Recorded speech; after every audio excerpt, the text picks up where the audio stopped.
Hey guys, and welcome to today's MCAT question of the day. As always, we'll be working through one of the many MCAT practice problems found at MCATselfprep.com, the home of the free MCAT prep course. I'm Dalton, a 100th percentile MCAT tutor, and today I'll be working through this problem with you as though you're one of my private tutoring students. Today's practice problem comes from the end of lesson mastery quiz in lesson 5 of the Chemistry 1 module. Be sure to hit pause and try this problem for yourself before watching my explanation. Alright, so the key to acing this problem is understanding how to assign oxidation numbers. And I want to teach you a few quick rules that, if you remember them, can really help you with this process. The first thing we need to know is that the oxidation numbers in any given molecule are always going to add up to the overall charge of that molecule.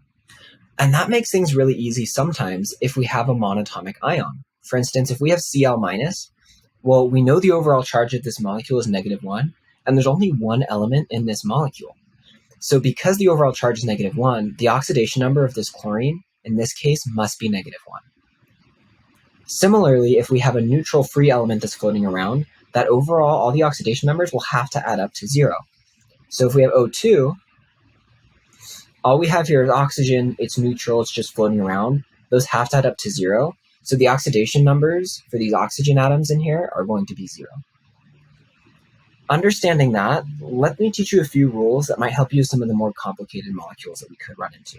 The first rule I want you to know is that fluorine is very electronegative, and fluorine is always going to have an oxidation number of -1, unless it's in a neutral free element like F2. Kind of the same example with oxygen like we've talked about. Fluorine is -1. That's one of the rules that you can swear by.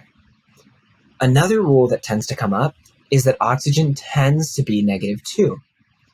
But I want you to remember that that rule, although that is a rule that you can generally lean on, it's more flexible than the fluorine rule, and it can change. So oxygen is generally -2. Another good one to know is hydrogen.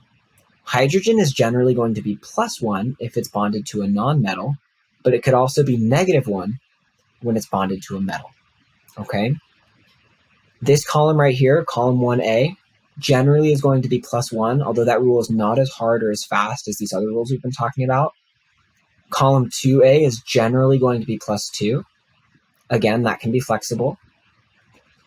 And this column of halogens is generally going to be -1. Fluorine is that hard and fast. It's always going to be -1 unless it's in this neutral free element form, okay? Because it's neutral.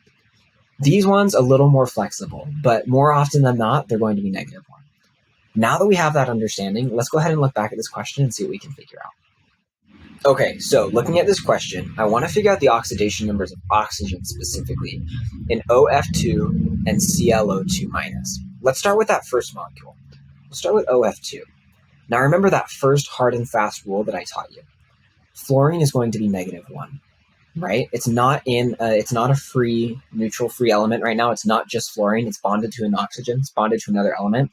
So it's going to be -1.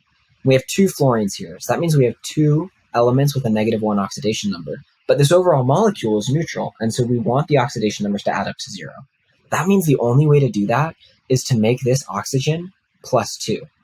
That way we get -1, -2, and if we add a +2, that'll neutralize it, make it 0. So the oxidation number in this case of oxygen is going to be +2, which isn't its standard oxidation number, but like I said, that fluorine rule is going to take priority here. So if we look at our answer options, there's actually only one answer option that has that correct +2 there.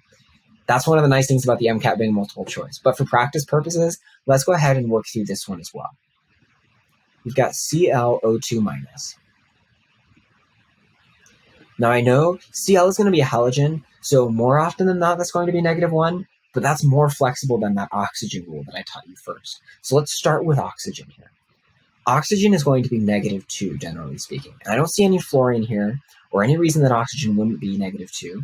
So we're going to keep oxygen as -2 here. And we have 2 oxygens, similar to the 2 fluorines we had last time. So we'll have a -2 and a -2. We've got a -2 and a -2. This chlorine, in order to get our overall -1 charge, is going to have to be +3. Because I've got -2, -4, and if I add 3, that'll get me to -1. Now I figured out the oxidation numbers for each of those elements there. And in this case, oxygen gets to be the oxidation number that it normally tends to be, which is -2. Let's go ahead and check our answer. Awesome. If you enjoyed this MCAT question of the day, be sure to give it a like. For more MCAT questions of the day, Be sure to subscribe to this YouTube channel or enroll in our free MCAT prep course found at mcatselfprep.com. Now, if you're really looking to maximize your MCAT score, be sure to check out our elite tutoring services and request a free consultation with any of our available tutors. We'd love to chat with you about your situation and how we can help you maximize your MCAT score. We look forward to hearing from you, and we'll see you next time. Have a good one.